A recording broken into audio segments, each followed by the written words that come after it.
It's not like the startup ಸ್ನೇಹಿತರೆ, ಎಲ್ಲರೂ ಹೇಗಿದ್ದೀರಾ? ನಾನು ಕರ್ತನಲ್ಲಿ ಸಂತೋಷವಾಗಿದ್ದೇನೆ.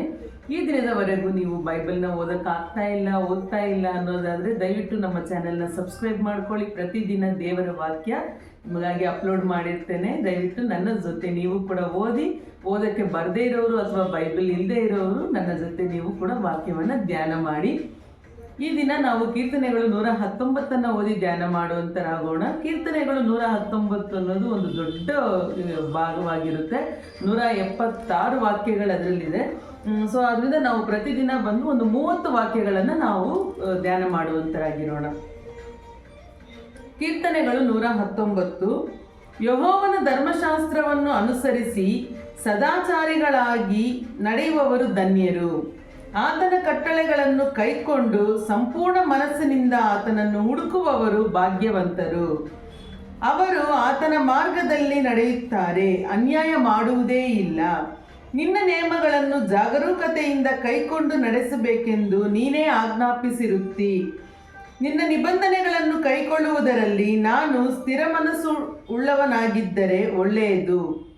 ಹೀಗೆ ನಿನ್ನ ಆಜ್ಞೆಗಳನ್ನೆಲ್ಲ ಲಕ್ಷಿಸುವವನಾದರೆ ಆಶಾಭಂಗ ಪಡೆನು. ನಾನು ನಿನ್ನ ನೀತಿ ವಿಧಿಗಳನ್ನು ಕಲಿತ ಹಾಗೆಲ್ಲ ನಿನ್ನನ್ನು ಯಥಾರ್ಥ ಹೃದಯದಿಂದ ಕೊಂಡಾಡುತ್ತಾ ಹೋಗುವೆನು. ನಿನ್ನ ನಿಬಂಧನೆಗಳನ್ನು ಅನುಸರಿಸುವ ನನ್ನನ್ನು ಸಂಪೂರ್ಣವಾಗಿ ಕೈಬಿಡಬೇಡ.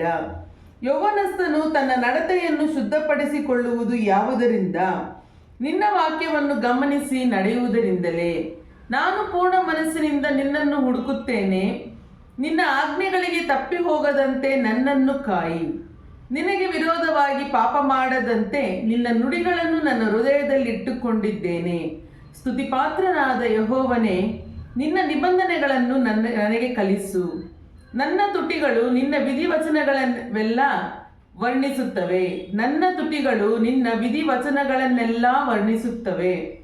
ಸರ್ವ ಸಂಪತ್ತಿನಲ್ಲಿ ಹೇಗೋ ಹಾಗೆಯೇ ನಿನ್ನ ಕಟ್ಟಳೆಯ ಮಾರ್ಗದಲ್ಲಿ ಆನಂದಿಸುತ್ತೇನೆ. ನಿನ್ನ ನೇಮಗಳನ್ನು ಧ್ಯಾನಿಸುತ್ತಾ ನಿನ್ನ ದಾರಿಯನ್ನು ಲಕ್ಷೀಕರಿಸಿಕೊಳ್ಳುವೆನು. ನಿನ್ನ ನಿಬಂಧನೆಗಳಲ್ಲಿ ಉಲ್ಲಾಸ ಪಡುವೆನು. ನಿನ್ನ ವಾಕ್ಯವನ್ನು ಮರೆಯುವುದಿಲ್ಲ. ನಿನ್ನ ಸೇವಕನಾದ ನನ್ನ ಮೇಲೆ ದಯವಿಡು, ಆಗ ಜೀವದಿಂದಿದ್ದು ನಿನ್ನ ವಾಕ್ಯವನ್ನು ಕೈಕೊಳ್ಳುವೆನು. ನನ್ನ ಕಣ್ಣು ತೆರೆ, ಆಗ ನಿನ್ನ ಧರ್ಮಶಾಸ್ತ್ರದ ಅದ್ಭುತಗಳನ್ನು ಕಂಡುಕೊಳ್ಳುವೆನು. ನಾನು ಭೂಲೋಕದಲ್ಲಿ ಪ್ರವಾಸಿಯಾಗಿದ್ದೇನೆ.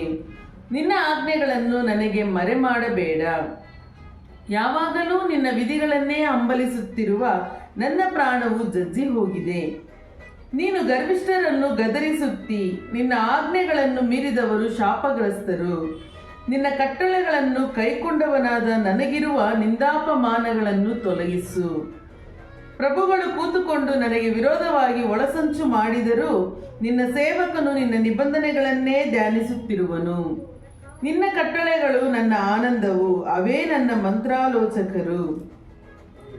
ನನ್ನ ಪ್ರಾಣವು ಧೂಳಿನಲ್ಲಿ ಸೇರಿ ಹೋಗುತ್ತದೆ.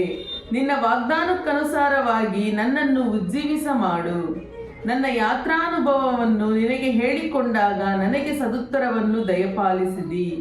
ನಿನ್ನ ನಿಬಂಧನೆಗಳನ್ನು ನನಗೆ ಉಪದೇಶಿಸು. ನಿನ್ನ ನೇಮಗಳ ದಾರಿಯನ್ನು ತಿಳಿಯಪಡಿಸು. ಆಗ ನಿನ್ನ ಅದ್ಭುತ ಕಾರ್ಯಗಳನ್ನು ಧ್ಯಾನಿಸುವೆನು. ಮನೋವ್ಯತೆಯಿಂದ ಕಣ್ಣೀರು ಸುರಿಸುತ್ತೇನೆ. ನಿನ್ನ ವಾಗ್ದಾನಕ್ಕನುಸಾರವಾಗಿ ನನ್ನನ್ನು ಬಲಪಡಿಸು. ಮಿಥ್ಯಾ ಮಾರ್ಗವನ್ನು ನನಗೆ ದೂರ ಮಾಡು. ನಿನ್ನ ಧರ್ಮಶಾಸ್ತ್ರವನ್ನು ನನಗೆ ಅನುಗ್ರಹಿಸು. ಭಕ್ತಿ ಮಾರ್ಗವನ್ನು ಆರಿಸಿಕೊಂಡಿದ್ದೇನೆ. ನಿನ್ನ ವಿಧಿಗಳನ್ನು ಮುಂದೆಯೇ ಇಟ್ಟುಕೊಂಡಿದ್ದೇನೆ. ನಾನು ನಿನ್ನ ಕಟ್ಟಳೆಗಳನ್ನು ಅಪ್ಪಿಕೊಂಡಿದ್ದೇನೆ. ಯೆಹೋವನೇ, ನನಗೆ ಆಶಾಭಂಗಪಡಿಸಬೇಡ. ನೀನು ನನ್ನ ಅಂತರಾತ್ಮವನ್ನು ಬಿಡುಗಡೆ ಮಾಡು.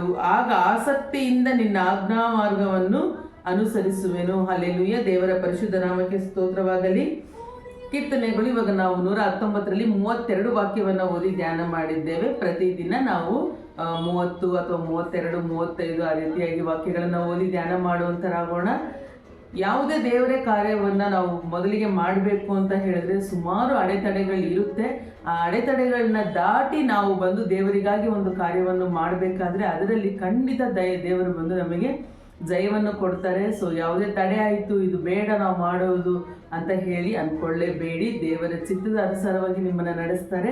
ಈ ದಿನ ಹೊಸ ಕೃಪೆಯಿಂದ ನಿಮ್ಮನ್ನು ದೇವರು ನಡೆಸಲಿ ಅಂತ ಹೇಳಿ ನಾನು ದೇವರಲ್ಲಿ ಪ್ರಾರ್ಥಿಸಿಕೊಳ್ಳುತ್ತೇನೆ. ದಯವಿಟ್ಟು ಚಾನೆಲ್ನ ಸಬ್ಸ್ಕ್ರೈಬ್ ಮಾಡ್ಕೊಳ್ಳಿ. ದೇವರ ವಾಕ್ಯವನ್ನು ನಿಮ್ಮ ಫ್ರೆಂಡ್ಸ್ ಆ್ಯಂಡ್ ಫ್ಯಾಮಿಲೀಸ್ಗೆ ಶೇರ್ ಮಾಡಿ. Thank you so much. God bless you. Have a good day.